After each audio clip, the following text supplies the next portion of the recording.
Eu faço uma pergunta a todos vocês. Que evangelho estamos vivendo? Alguém pode responder assim: pastor, eu estou vivendo o evangelho de Cristo. Eu estou vivendo o evangelho de Deus. Eu tenho seguido, me esforçado, feito de tudo para servir a Deus.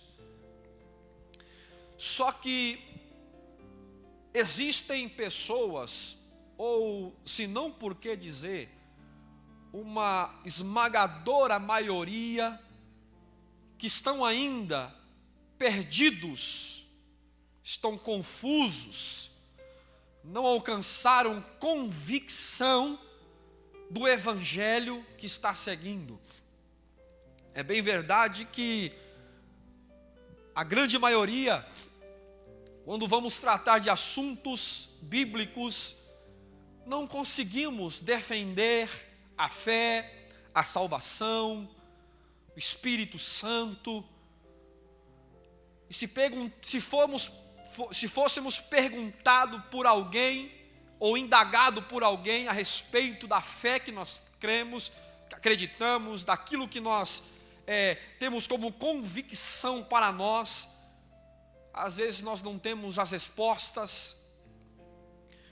Outra consideração que eu quero fazer a vocês é que existe hoje no nosso mundo diversas ramificações do evangelho.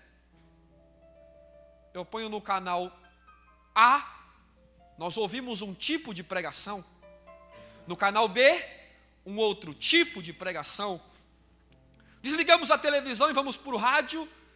Sintonia A, um tipo de pregação. Sintonia B, outro tipo de pregação. E eu não quero só qualificar a culpa nas pessoas, mas existe uma parcela de culpa também naqueles que têm o poder de ter um microfone na mão ou a mídia, mas não transmitir às pessoas o verdadeiro evangelho de Jesus. Bem verdade, gente, que a Bíblia, ela é um livro interpretativo. A Bíblia tem muitos enigmas. A Bíblia não é tão fácil de se discernir. Existe a teologia da prosperidade, existe a teologia do milagre, existe diversas teologias, diversas pregações no púlpito, que a gente fica perguntando, mas meu Deus, para onde eu vou? Que evangelho que eu vou crer? Paulo, quando escreveu a sua carta aos Gálatas, ele escreveu esta carta para uma igreja que tinha um sério problema. Qual era o problema dessa igreja? Essa igreja recebeu o evangelho de Jesus através da pregação de Paulo. Paulo foi pregar o evangelho a esta igreja, só que Paulo não pôde ficar muito tempo com eles, porque Paulo tinha uma missão. Paulo fazia viagens missionárias. E a história conta que se infiltrou no meio dos Gálatas, na igreja de Roma, os judeus, querendo de todas as formas fazer dos gentios, pessoas que não viviam na cultura judaica, de viver o judaísmo. Queriam que eles recebessem Cristo através da circuncisão, que era um ato judaico exclusivamente para o povo judeu, uma aliança de Deus com o povo judeu. Mesmo assim, os judeus queriam imprimir o conceito na mente dos Gálatas que eles deveriam se circuncidar para alcançar o evangelho. E eles começaram a acreditar nessa pregação. Aí Paulo fica surpreso. A admiração de Paulo é ver pessoas que foram educadas no evangelho, pessoas que receberam a instrução da palavra do evangelho, e de uma hora para outra, sem menos esperar, estavam acreditando em outro evangelho. Se é que Paulo, como disse, que existe outro evangelho, embora não exista, mas um pseudo-evangelho, um evangelho entre aspas, um evangelho obscuro. E hoje a minha pregação e o meu desejo é tentar conversar e dialogar com vocês a respeito do verdadeiro evangelho. A Bíblia não define Deus. A Bíblia não define o evangelho, mas a Bíblia nos dá percepção de Deus. A Bíblia nos traz percepção do evangelho. Então, através dessas percepções que eu quero hoje trabalhar com vocês, para nós chegarmos à conclusão, de fato, qual evangelho nós estamos seguindo. Quem tem essa preocupação? Você tem essa preocupação? Então eu quero hoje pautar algumas coisas com vocês. A primeira dela, eu quero falar com vocês agora um pouquinho do que não é evangelho. Quero conversar com vocês agora o que não é evangelho. Se você está vivendo dentro de um princípio deste, você veio para o lugar certo, está na hora certa, porque o Espírito Santo de Deus hoje vai mudar o nosso coração. Porque a palavra de Deus tem poder. Amém? A palavra de Deus é viva e eficaz. E ela, quando é lançada, ela vai dar o seu fruto. Agora, gente, o evangelho, em primeiro lugar, o evangelho de Jesus não é espetáculo. O evangelho de Jesus não é espetáculo. O que é espetáculo? Eu vou dizer, e vou abrir. Show. Apresentação. Quando nós falamos de espetáculo, nós estamos falando de duas coisas. E eu já disse isso aqui neste púlpito e vou repetir. Duas coisas.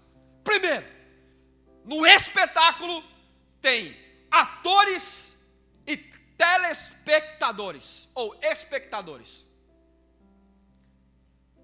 Num show, numa peça teatral, as pessoas que estão em cima apresentam um espetáculo, um show, são atores, porque falam do que não vivem, apresentam algo que é apenas temporário.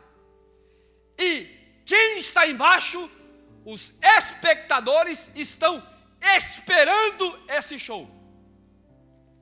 Então, eu assumo este microfone e ponho dentro do meu coração: eu tenho que apresentar ao povo um show, um espetáculo. E o pior, as pessoas vêm para a igreja, sentam na cadeira e pensam assim: vou esperar hoje o espetáculo. Eu não venho para a igreja para oferecer, eu venho para a igreja para receber.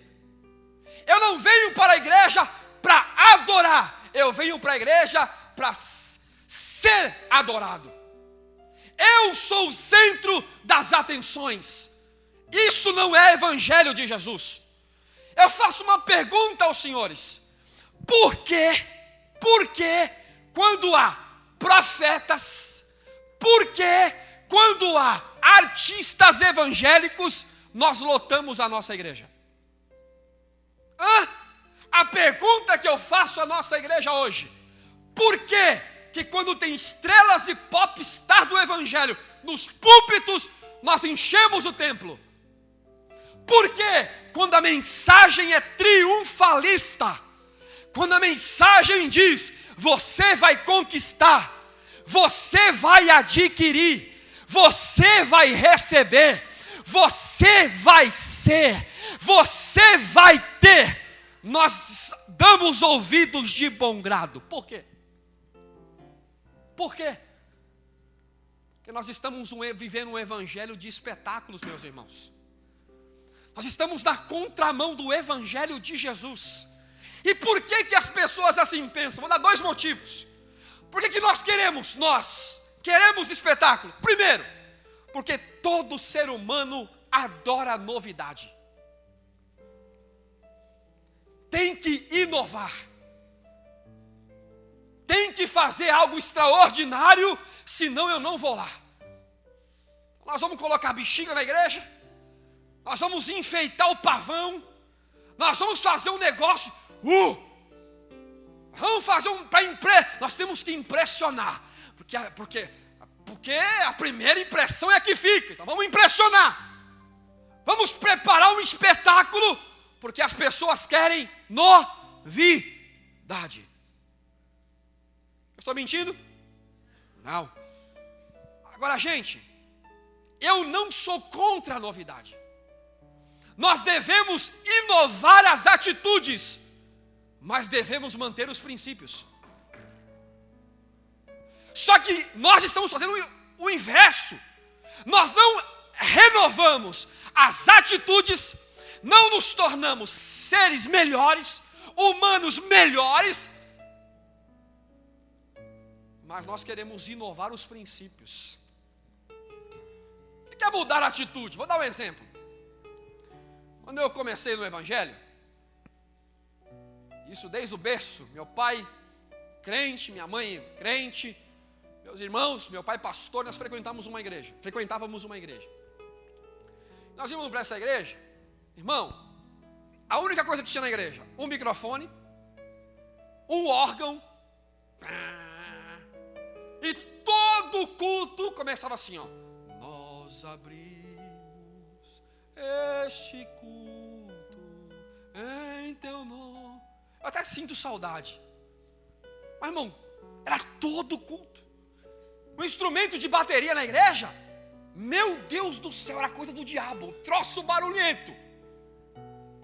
Mas o que aconteceu com a igreja? A igreja inovou. Novos hinos, novos grupos de louvores, muitos instrumentos no púlpito.